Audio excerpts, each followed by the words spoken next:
Diabetasol buat orang tua. Umur 30-an bisa kena juga loh. Malu? Malu itu kalau anak istri nggak kurus karena diabetes. Diabetasol, Vita Digest Pro-nya bantu jaga kadar gula darah. Ayo, lawan diabetes.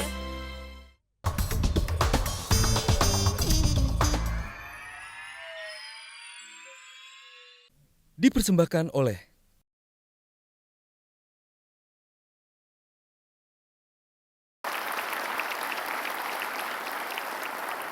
Menangkal yang radikal, saya ingin membahas soal bagaimana menangkal yang radikal di kampus karena sejumlah pihak menyebutkan bahwa tahapnya sudah sampai tahap yang mengkhawatirkan. Termasuk Anda Pak Menristek Dikti, Pak Natsir, Anda bahkan sempat mengeluarkan statement cukup keras. Anda mengancam akan memecat rektor dan dosen yang membiarkan gerakan radikalisme di kampus. Sudah ada tanda-tanda itu? Anda sudah akan memecat berapa rektor dan dosen nih kalau begitu? Ya. Jadi begini Mbak Nana, jadi kita melihat perguruan tinggi baik negeri maupun swasta terutama pada negeri. Ini saya tengarai memang ada potensi yang cukup besar. Ini sudah lama sebenarnya, sebelum saya jadi menteri, setelah jadi menteri ini saya lihat posisi yang paling dominan adalah rektor yang pengendali utama di kampus ini. Ini hal yang sangat penting, rektor harus mampu. Yang selama ini rektor hanya berjalan begitu saja, kegiatan mahasiswa dibiarkan. Sekarang nggak boleh nih. Rektor harus bertanggung jawab sampai kegiatan kemahasiswaan. Anda menyebutkan justru universitas negeri yang lebih banyak, Pak? Di universitas negeri maupun swasta, tapi kan negeri langsung dikendali saya langsung kan. Okay. Kalau swasta nanti melalui kopertis. Ini yang di negeri terutama ya. Sehingga pada saat itu ada satu kegiatan yang dilakukan oleh mahasiswa, apabila ini terjadi radikalisme, rektor yang saya minta pertanggungjawaban pertama dulu. Apakah, ini pertama. Ya, yang jelas belum lama ini sempat ada yang viral di media sosial, Pak Menteri, video bagaimana sekelompok mahasiswa, ratusan mahasiswa melakukan baiat sumpah setia, tidak kepada Pancasila, tetapi mendirikan negara khilafah. Kita lihat cuplikan video berikut ini.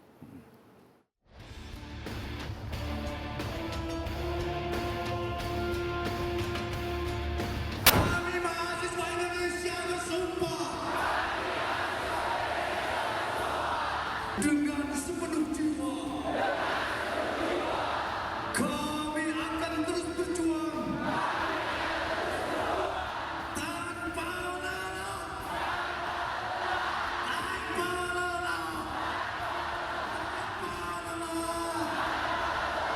untuk tegaknya syariat Islam dalam naungan negara khilafah Islamiyah.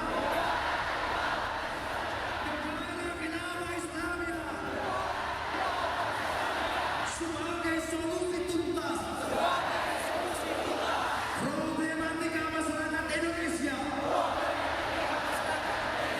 dan negeri-negeri muslim lainnya. Pak Natsir, saya ingin minta tanggapan Anda atas video tadi. Itu video yang kemudian ramai dan apakah sudah diklarifikasi langsung, Pak Menteri? Ya, ini begitu itu viral di media sosial, langsung saya respon dan langsung rektor, pembantu rektor saya panggil. Pertama ini, untuk mensikapi hal tersebut saya ingin menjelaskan apakah betul ini dilakukan oleh satu universitas itu. Dia mengatakan kegiatan ini diawasi oleh rektor enggak? Dia nyampaikan kegiatan sebenarnya tadinya pengajian sore. Malam ditunggangi oleh satu kegiatan di luar kampus yang memasuki kampus yang membaiat pada mahasiswa ini. Saya bertanya, siapa yang bertanggung jawab? Rektor harus bertanggung jawab, nggak boleh ini diabaikan.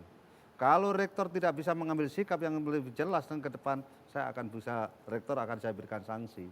Sesuai dengan kewenangan yang ada di Kementerian Riset Teknologi dan Pendidikan Tinggi. Lah hal ini yang menjadi sangat penting bagi saya, yang saya rasa ini yang cukup mengerikan menurut saya kalau kampus sampai terjadi masalah radikalisme. Bahkan ada suatu perguruan tinggi swasta, dia itu akan diangkat sebagai dekan untuk dipersiapkan menjadi rektor. Saya mendapat informasi dari BNPT tentang itu. Saya langsung tolong ini diberhentikan. Kalau enggak dipecat. Kalau ini tidak diberhentikan, perguruan tinggi saya bubarkan. Kenapa kemudian apa yang si sang orang yang tadi ini mau diangkat berpotensi apa sudah melakukan? Ini yang lain lagi. Okay. Artinya ada perguruan tinggi lain yang hal itu terjadi. dia punya potensi di ISIS gitu. Islamic State ya, itu yang dilakukan di Irak dan Syria, dia lakukan, dia sudah punya data, saya konfirmasi BNPT sudah betul, sehingga saya langsung telepon. Jadi dosennya ini simpatisan ISIS Simpatisan ISIS, perguruan tinggi di swasta. dan mau Sehingga diangkat menjadi dekan. mau diangkat dekan, dipersiapkan untuk menjadi rektor. Saya berhentikan, kalau ini diteruskan, perguruan tinggi saya bubarkan. Saya ambil sikap begitu, Oke. karena ini berbahaya. Saya ingin ke peneliti LIPI, Pak Anas Saidi, Anda melakukan penelitian dan Anda banyak mengamati. Seberapa mengkhawatirkan sebetulnya gerakan radikalisme di kampus-kampus kita? Jadi sebenarnya kalau kita melihat komprehensif itu seperti dua mata uang gitu. Satu sisi bahwa proses islamisasi di kampus mendidik mahasiswa lebih islamis, lebih soleh, yang di atas kertas mestinya kelak di kemudian hari imun terhadap korupsi dan lain sebagainya. Tapi sisi lain, karena proses islamisasi yang terjadi di sana itu lebih bersifat monolit, kemudian tidak ada perbandingan madhab, tidak ada pemikiran-pemikiran alternatif, dikunci oleh sebuah baiat, maka proses tapal kuda ini yang kemudian membahayakan karena mereka tidak pernah punya sense of history bahwa negara ini didirikan dengan darah-darah dan bukan hanya oleh umat Islam, tapi juga seluruh bangsa di Indonesia. Dan Pancasila sudah teruji sebagai payung yang paling mungkin sebagai common platform gitu. Nah, mereka tidak punya sense itu. Nah, akibatnya inilah yang saya kira akan membahayakan karena subversif ideologis ini saya kira akan bergerak menjadi sesuatu yang tidak bisa terkontrol. Nah, karena itu menurut saya proses pengimbangan bagaimana sebenarnya Pancasila, NKRI dan sebagainya itu bagian dari sesuatu yang paling historis terhadap bangsa Indonesia, itulah yang kita tuju. Sementara kalau kita ngomong tentang hal yang lain, tentang ideologi yang kemudian tidak punya nation state, anti Pancasila dan segala macam, saya kira kekhawatiran ini yang paling mengatakan. Oke, mungkin tidak akan ada angka-angka yang pasti, tapi dari temuan Anda, seberapa kita harus khawatir sekarang? Seberapa banyak kampus-kampus yang sudah terinfiltrasi oleh paham-paham ini? Ya, saya kira hampir kita sudah tidak butuh angka ya. Hampir seluruh kita sudah tahu bagaimana proses islamisasi yang jenis menurut saya yang skriptualis, yang tekstualis, yang normatif itu hampir seluruhnya. Hampir seluruhnya? Ya, hampir seluruhnya. Meskipun dengan kata lain yang mau saya katakan bahwa kelompok Cipayung itu sudah tenggelam di dalam kontestasi yang dulu memberikan satu kontestasi politik yang segar, yang ini dalam... Adakah contoh walaupun anekdotal yang bisa menggambarkan itu misalnya? Dalam arti? Dalam arti tadi kita sempat berbincang, Anda mengatakan bahwa buku-buku Gus Dur bahkan Oh ya, saya kira betul. Jadi misalnya yang saya sebut tidak ada alternatif itu bukunya Gus Dur, Qurai Shihab, Cak Nur, itu misalnya diharamkan, gitu. Tidak boleh dibaca. Ini kan satu pemikiran-pemikiran yang tunggal, yang tapal kuda, yang tidak punya kesempatan untuk membaca situasi lain bahwa sejarah Indonesia itu didirikan oleh sejumlah. Dan konteks bahwa negara Indonesia itu bukan negara agama dan bukan negara sekuler, itu saya kira belum ada sosialisasi. Operasionalnya seperti apa? Oke. Pak Menteri, Anda mau menanggapi bagaimana kemudian selama ini Anda lihat modus-modus yang memang dilakukan di kalangan kampus dan apa yang bisa dilakukan untuk membendungnya? Ya, ini dengan melihat fenomena semacam ini sebenarnya sejak tahun 2016 saya sudah keluarkan surat edaran melalui Direktorat Jenderal Pembelajaran dan Kemahasiswaan. Intinya adalah mahasiswa karena ini terjadi radikalisme yang begitu hebat, maka kami masukkan namanya bela negara sama wawasan kebangsaan.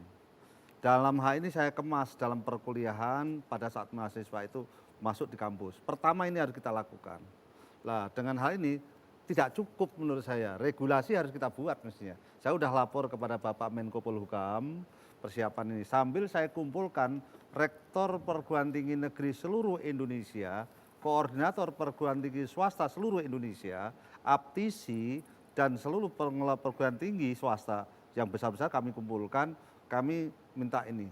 Ini harus segera ada regulasi yang bisa melakukan ini. Karena ini menurut saya ada salah satu dosen, Mbak Nana. Dosen itu ngajarkan kepada mahasiswa, kemudian mahasiswa ikut kuliah, dia diancam kalau nggak ikut kelompoknya, dia akan diberikan nilai E. Ini kan bahaya kalau gini. Nah ini regulasi apa yang harus kita buat? Lah ini harus kita mendapatkan payung ini. Oke. Ini kalau ini harus kita berhentikan. Kenapa kemudian ini menjadi sangat subur di kampus-kampus ya, Caimin, Ya, Gus? dari Pak Anas tadi menarik ya. Sebetulnya saya kasihan munculnya radikalisme di kampus ini akibat pendangkalan keagamaan Islam yang hanya tekstualis, skriptualis, yang menganggap kebenaran itu terbatas. Padahal ilmu agama ini rujukannya ada Al-Quran, hadis, masih ada ijma, masih ada kias. Ya. Yang ini lahir dari pemikiran-pemikiran ulama yang paling alim, yang paling dalam ilmu agamanya. Nah, hari-hari ini muncul kekuatan di kampus. Saya usul pada Pak Mendikti ya, jangan hanya regulasi, masukkan di dalamnya ajaran keagamaan yang lebih mendalam. Karena akar masalahnya adalah ringannya atau instannya dalam pembelajaran keagamaan. Ibaratnya begini, orang-orang yang radikal itu kurang rasa syukurnya. Indonesia yang diberi begitu banyak kenikmatan, ibarat di Al-Quran itu disebutkan tanda-tanda surga itu adalah mengalir air deras di bawah tanah. Itu tajri min tahtiyal anhar. Itu tidak disyukuri dibanding Mekah yang kering, kalau nggak ada Ka'bah orang juga nggak akan datang ke sana, perang terus di sana. Rasa syukur itu kurang terhadap agama. Nah, di sisi yang lain suka menyalahkan orang lain karena dangkalnya. Bayangkan, beduk aja diharamkan. Siapa itu, Cak, yang mengharamkan beduk? Banyak itu orang-orang yang skriptualis istilahnya itu. Mengharamkan beduk, mengharamkan tahlilan. Beduk katanya melanggar syariat. Siapa bilang beduk itu syariat? Wong beduk itu sarana untuk memanggil orang-orang datang sholat. Sekarang sudah ada mic aja, beduk sudah mulai ditinggal. Sebentar lagi mic juga sudah ditinggal. Wong sholat cukup di SMS atau di WA. Loh, agama, Baik. ad-dinu yusrun. Baik. Agama itu mudah. Agama itu mudah. Syukuri, nikmati kemudahan ini. Kita harus break, nanti kita lanjutkan karena ini menarik bagaimana kemudian kenapa mahasiswa yang menjadi sangat rentan. Dan bukan hanya mahasiswa, bahkan murid-murid SMA pun sekarang sudah sangat rentan. Kita akan bahas lebih jauh soal itu, tetaplah di Mata Najwa.